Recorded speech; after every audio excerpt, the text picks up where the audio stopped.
কুলাই দেওয়া এই পুলি পিঠাটা আমার নানু তৈরি করত। আসসালামু আলাইকুম। আজকে আমি আপনাদের তৈরি করে দেখাবো আমার নানুর হাতের কুলাই দেওয়া পুলি পিঠা। এই পিঠাটা ছোটবেলায় দেখতাম আমার নানু তৈরি করত। আজ অনেক দিন পর আমার খালামণি তৈরি করেছে।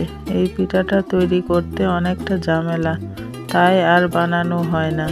আজ আমার খালামণি এই পিঠাটা তৈরি করেছে। এই পিঠার খামিরটা চালের গুঁড়া দিয়ে করতে হয়, আর চালের গুঁড়া গরম পানি দিয়ে খামিরটা তৈরি করে নিতে হয়।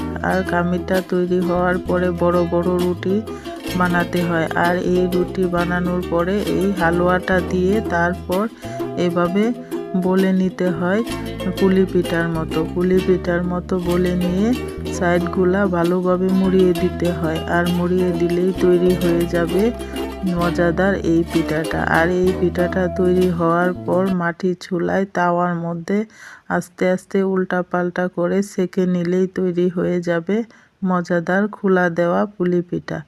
এই পিঠাটা খেতে দারুণ লাগে।